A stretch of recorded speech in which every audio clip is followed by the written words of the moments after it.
Welcome to our channel analytical. आज हम start करेंगे स्टीरियो केमिस्ट्री इन आयोडोइलेक्ट्रोनाइजेशन प्रोसेस। चलिए स्टार्ट करते हैं इस रिएक्शन को विद एन एग्जांपल। देखिए ये एग्जांपल दिया है जिसके अंदर हमें इस मॉलिक्यूल जो ये स्ट्रक्चर है इसकी रिएक्शन करवाई गई है I2 के साथ। ठीक है, अब I2 क्या करेगा इसमें, तो देखिए फर्स्ट I2 के साथ करवाई गई है। सबसे पहले ये टूट जाएगा और एक I2 इस डबल बॉन्ड पे अटैक करेगा। जैसे ही ये डबल बॉन्ड पे अटैक करेगा तो एक साइक्लिक आयोडीनियम आयन बन जाएगा। साइक्लिक आयोडीनियम आयन बनेगा।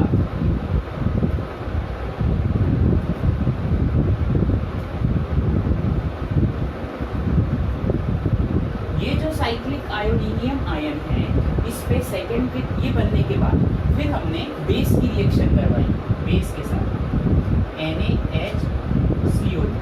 अब बेस का क्या काम होगा, प्रोटॉन को एब्स्ट्रैक्ट करना। और किस प्रोटॉन को एब्स्ट्रैक्ट करेगा, तो मोर एसिडिक H को एब्स्ट्रैक्ट करेगा। जैसे ही ये मोर एसिडिक H को एब्स्ट्रैक्ट करेगा तो किस तरह से होगा मॉलिक्यूल,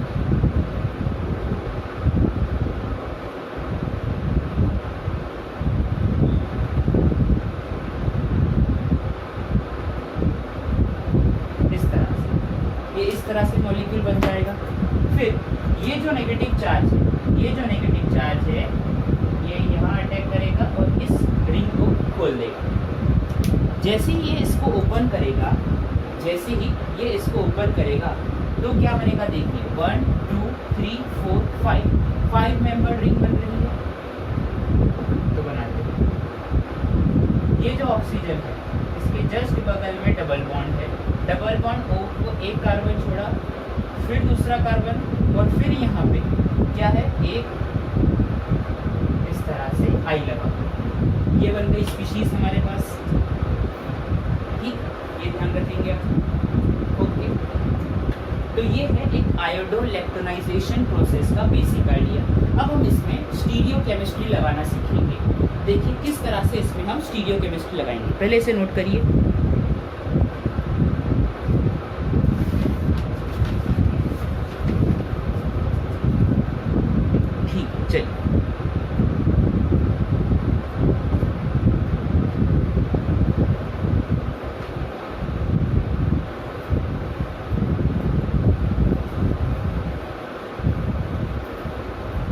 हमारे पास एक मॉलिक्यूल दिया हुआ है, वो कुछ इस तरह से देखिए।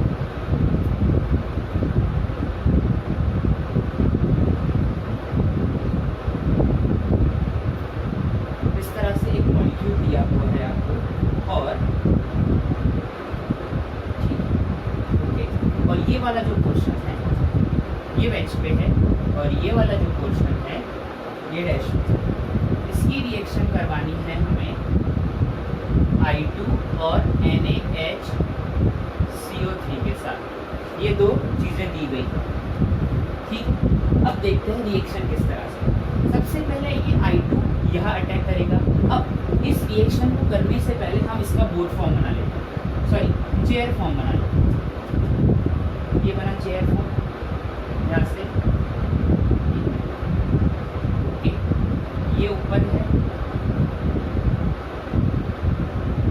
इस तरह से और यहाँ पे Me। ओके, अब इसमें I2 का अटैक करवाना है। ये I2 यहाँ पे क्या बनेगा, साइक्लिक आयोडीनियम आयन बनेगा। अब साइक्लिक आयोडीनियम आयन तो बनेगा, लेकिन ये देखिए ये वाली स्पीशीज जो है ये वेज फॉर्म में है, ये वेज फॉर्म में है, ये हमारी और है। तो जो आयोडीनियम आयन होगा वो पीछे से अटैक करेगा, यानी अभी ये ऊपर है, बल्कि ग्रुप ऊपर है, इसलिए मैं I2 को नीचे से अटैक करवाता हूँ।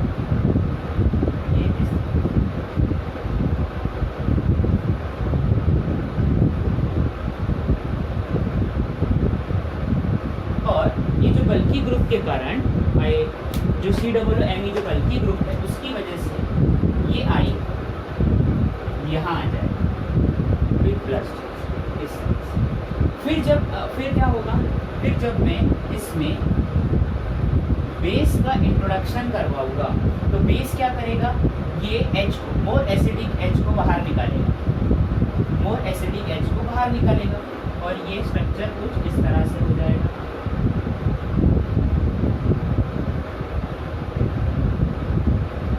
और हमारी ये साइक्लिक आयोडीनियम आयन की, अब ये ऊपर है तो ये अटैक भी ऊपर से ही करेगा इस तरह से। अगर इसने इस तरह से अटैक किया तो ये रिंग खुल जाएगी, ये रिंग खुल जाएगी नीचे। और किस तरह से स्ट्रक्चर बनेगा तो देखिए,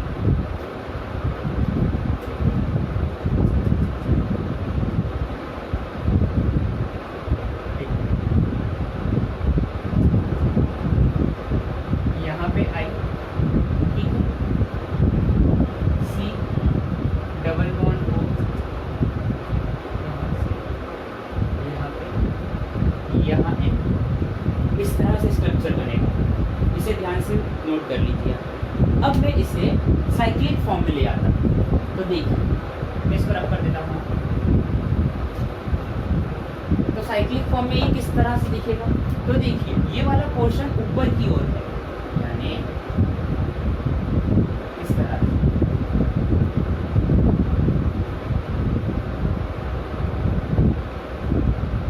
ये फिर यहाँ पे Me लगा हुआ।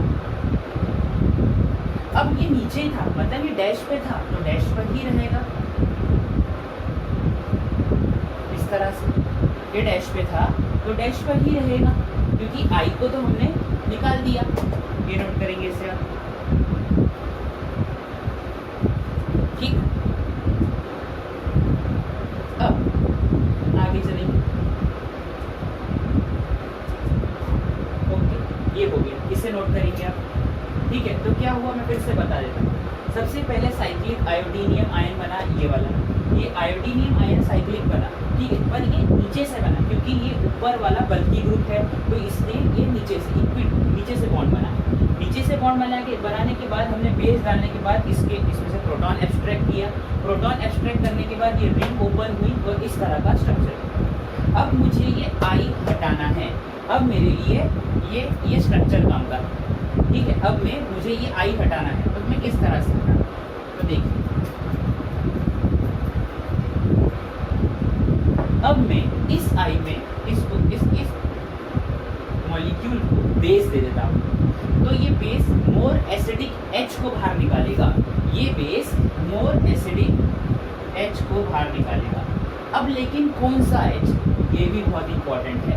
तो देखिए, इसके लिए भी हमें इस स्ट्रक्चर की जरूरत पड़ने वाली है, ठीक।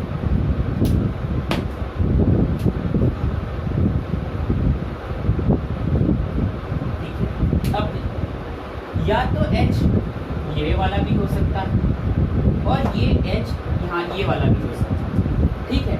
लेकिन हम वो H निकालेंगे जो ये, जैसे ये अभी एक्सियल, ठीक है, हम वो H निकालेंगे जिसके निकलने के बाद इलेक्ट्रॉन देने में आसानी हो। ये मैंने मान लिया ये वाला H मैं निकालना चाह रहा हूँ। जैसे ही मैं ये वाला H निकालूंगा बाहर तो किस तरह से मिलेगा, यहाँ नेगेटिव चार्ज आएगा I O C double bond O Me, यानी अब देखिए ये यहाँ पे नेगेटिव चार्ज है, ये इसकी बॉन्डिंग ऑर्बिटल है तो ये इसकी एंटी बॉन्डिंग ऑर्बिटल है। अब अगर हम एंटी एडिशन करवाएंगे, अगर हम पीछे से, मतलब इसके एंटी बॉन्डिंग में हमें इलेक्ट्रॉन देना है, ऑर्बिटल में इलेक्ट्रॉन देना है, तो मैं यहाँ से H निकालूँ तो बहुत आसान होगा मुझे इलेक्ट्रॉन प्रोवाइड करवाना। इसलिए मैंने ये यहाँ से यहाँ इलेक्ट्रॉन प्रोवाइड किया और ये बाहर इस तरह से। ये अगर बाहर हो गया तो फिर क्या बचेगा तो देखिए, ये बाहर हो गया तो फिर जो स्ट्रक्चर होगा वो किस तरह से बनेगा, यहाँ डबल बॉन्ड क्रिएट हो जाएगा और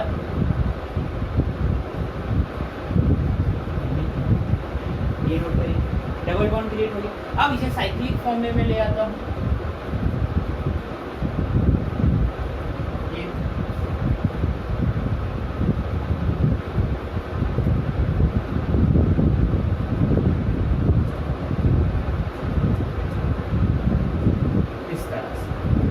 ये बन जाएगा। नोट करेंगे इसे आप।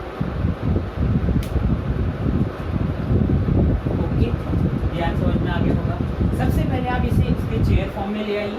चेयर फॉर्म में लगाने के बाद इसमें बेस लगाना, मतलब मैंने इसमें बेस दिया है। जैसे ही बेस दूंगा तो मोर एसिडिक एच बाहर निकल जाएगा। अब मोर एसिडिक एच, तो यहाँ पे भी एच लगा हुआ है, बहुत सारे एच है, पर हम कौन सा एच निकालेंगे? देखिए ये वाला एच जो है वो इक्वेटोरियल पोजीशन पर है, और ये वाला जो एच है वो एक्सियल पोजीशन पर है। तो एक्सियल से इसमें यहाँ से हमें इलेक्ट्रॉन देने में बहुत आसानी होगी, लेकिन इसके एंटी यहाँ से इसमें इलेक्ट्रॉन इसको निकालने के लिए दिक्कत आती है। इसलिए हमने ये वाला स्ट्रक्चर को प्रेफर किया, ये डबल बॉन्ड बना और ये इसका प्रोडक्ट बन गया। अब मैं इसी स्ट्रक्चर को लेता हूँ और दूसरे कंपाउंड्स को बनाता हूँ। ठीक है, ये स्ट्रक्चर है हमारे पास। अब मैं इसके अंदर MCPBA दे देता हूँ। MCPBA, metachloro perbenzoic acid. अब मेटाक्लोरो परबेंजोइक एसिड का काम है इपॉक्सीडेशन करना। कहाँ करना? डबल बॉन्ड पे, अनसैचुरेशन साइट पर। तो देखिए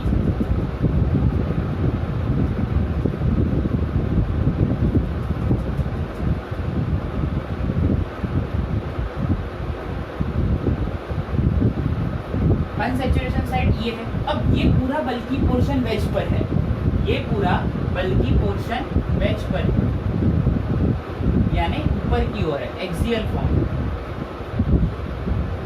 ठीक है, तो जो अपकमिंग ग्रुप होगा वो कहाँ से आएगा? वो आएगा इक्वेटोरियल से, मतलब जो जुड़ेगा वो इक्वेटोरियल पोजीशन पर जुड़ेगा, यहाँ पे। तो देखिए बॉन्ड किस तरह से बनेगा, ये इस तरह से इपॉक्साइड का फॉर्मेशन होगा, यानी इस स्ट्रक्चर में इस तरह से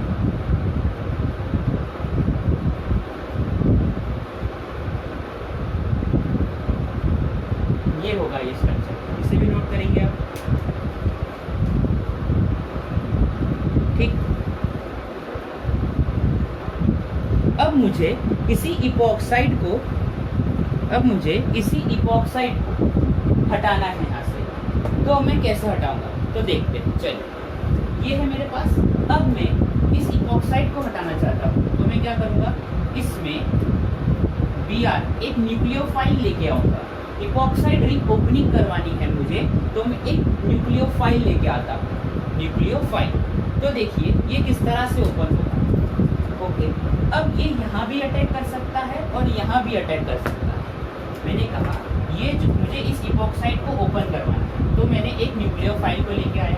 अब ये जो न्यूक्लियोफाइल है ये यहाँ अटैक कर सकता है, यहाँ भी अटैक कर सकता है। ठीक है, दोनों पॉसिबिलिटीज है हमारे पास। ठीक है,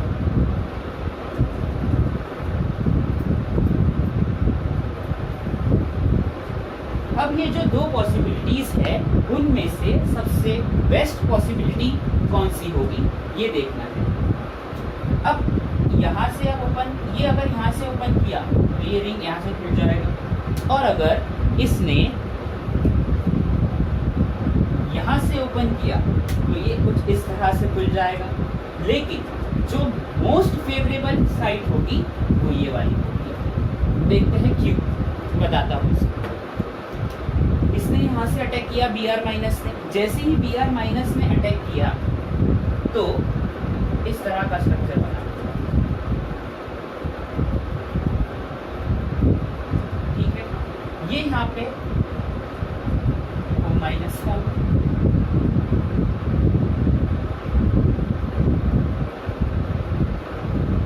देखिए इस तरह से कुछ स्ट्रक्चर बन जाएगा। अब इस O माइनस को सेटिस्फाई करने के लिए H प्लस दे दीजिए आप। H प्लस ऑर्गेनिक रिएक्शन है, कोई दिक्कत नहीं है, H प्लस तो बहुत सारा आ जाएगा। OH Br, अरे यार थोड़ा जगह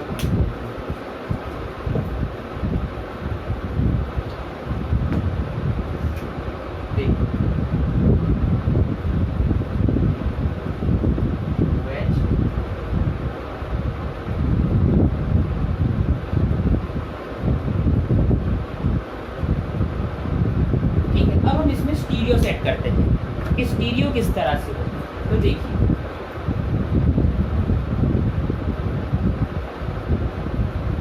ये तो ऑलरेडी बल्कि ग्रुप जो था इस तरह से लगा हुआ है वेज पे, ठीक है, एमी है यहाँ पे। अब ये वेज पे था तो इपॉक्साइड किस पे बना था, डैश, ठीक है। डैश पे बनने के कारण ये कुछ नीचे से मतलब इस तरह से बॉन्ड आएगा वेज। अब अगर ये डैश पर है तो अटैक कहाँ से होगा, ऊपर से। तो ये देखिए अटैक ऊपर से हुआ है, ठीक है। तो इस वजह से ये बी आर इस तरह से आएगा, ठीक है, ये ध्यान रखेंगे आप, बी आर इस तरह से आएगा, इसे भी ध्यान नोट करिए। तो बी आर की स्टीरियो कहाँ होगी, वेज पर हमारी, ठीक है। तो जितने भी एक्सियल बॉन्ड थे वो वेज पर आ गए और जो भी इक्विटोरियल बॉन्ड थे वो डैश पर आ गए, ये नोट करेंगे।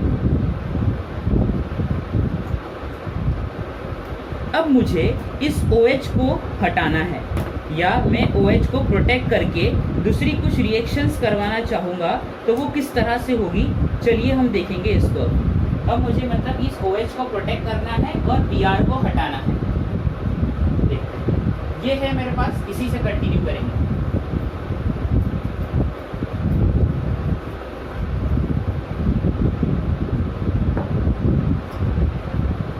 देखो मैंने इसी मॉलिक्यूल को SiMe3Cl, SiMe3 एक प्रोटेक्टिंग ग्रुप है जो अल्कोहल को प्रोटेक्ट करता है, ये OH ग्रुप को प्रोटेक्ट करता है, ठीक है। तो क्या बन जाएगा OSiMe3, O इस तरह से एमी और ये यहाँ पे डैश पे था और भी। अब मैं क्या करूँगा, इसी में ही बेस दे देता हूँ। बेस दिया, बेस का कोई भी बेस हो सकता है, इसमें से H+ को एब्स्ट्रैक्ट करेगा। अब देखिए ये वाला H, ये देखिए मैं इसको उसकी चेयर फॉर्म में बनाता हूँ पहले तो।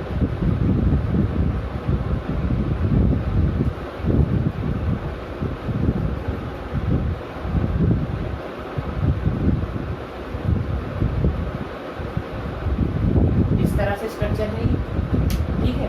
अब मैं जब इसमें बेस दूंगा तब कौन सा H निकालेंगे, ये एक्सियल है और ये एक्सियल है, तो ये वाला H आप निकालेंगे। जैसे ही आप ये H निकालेंगे बेस के द्वारा, यहाँ पे नेगेटिव चार्ज आएगा, ये नेगेटिव चार्ज यहाँ अटैक करेगा, ये बाहर, ठीक है। तो स्ट्रक्चर किस तरह से बन जाएगा हमारा, बेस देने के बाद ये यहाँ पे H+ निकल गया, इस साइड वाला एक H निकल गया। H निकलने के बाद यहाँ नेगेटिव चार्ज है जिसने Br को हटा दिया। Br को हटा देने के बाद किस तरह की प्रोडक्ट बनेगी,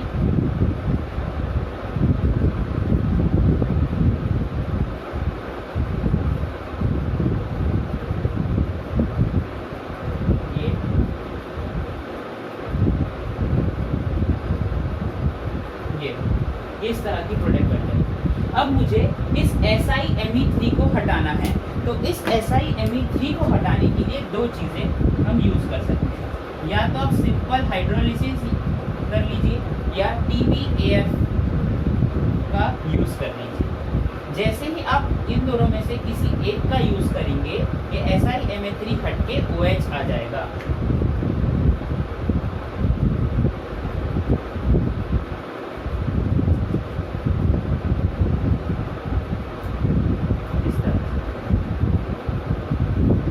दोनों ही कंडीशन में सेम स्पीशीज मिलेगी, नोट करेंगे इसे।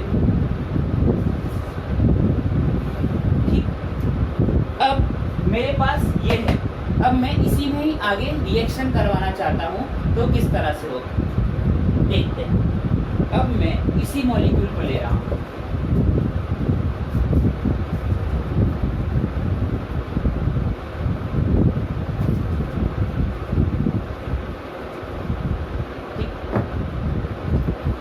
ये भी कोई काम का नहीं है अपने।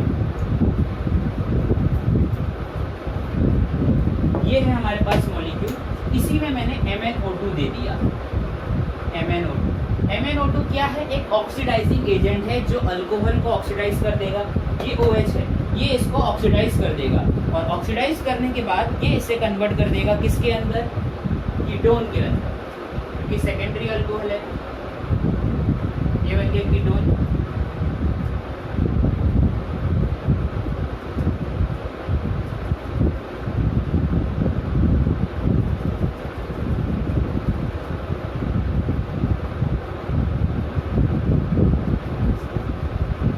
इसे जरा नोट करिए। अब ये है 1 2 3 4, ओके।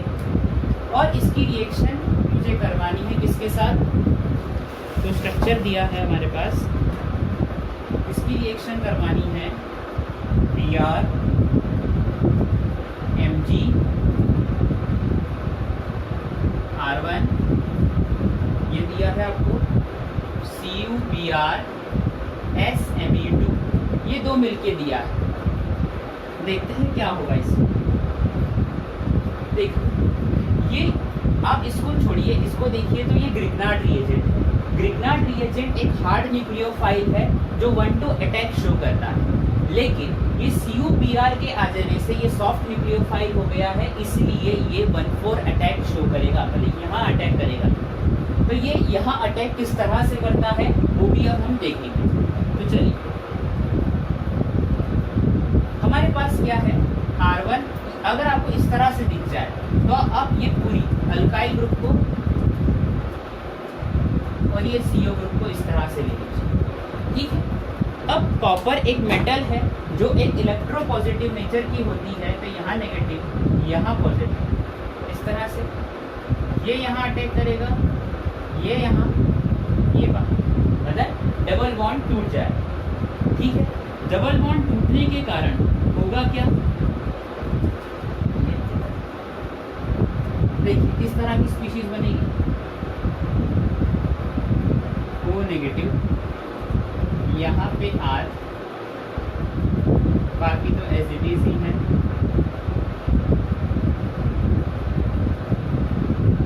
इस तरह से स्पीशीज बन जाएगी। और यहाँ नेगेटिव चार्ज आ जाएगा, ठीक। और इसी नेगेटिव चार्ज को बैलेंस करने के लिए, और ये जो नेगेटिव चार्ज है उसको बैलेंस करने के लिए यहाँ Cu+, फिलहाल ध्यान रखेंगे इसे।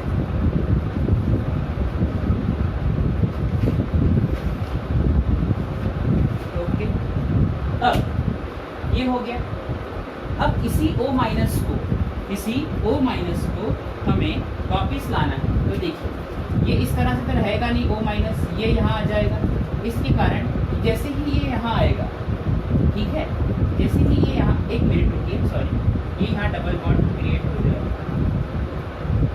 ठीक है, ये इस तरह से है, ये यहाँ जाएगा और इस तरह से ये वापस आ जाएगा अपनी जगह पे, और ये double bond O R O C Me, इस तरह से, इसे नोट करें।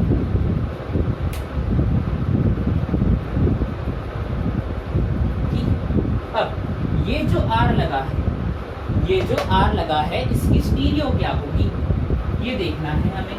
तो देखिए ये पूरा पोर्शन वेज में है, तो आने वाला जो अपकमिंग होगा ग्रुप वो डैश में चला जाएगा, इस तरह से नोट करेंगे अब इसे। तो ठीक है फ्रेंड्स, आज हमने देखा बहुत ही important topic stereochemistry in आयोडोइलेक्ट्रोनाइजेशन process. If अगर आपको मेरा लेक्चर पसंद आए तो प्लीज़ लाइक कीजिए, सब्सक्राइब कीजिए, कमेंट कीजिए, शेयर कीजिए और बेल आइकन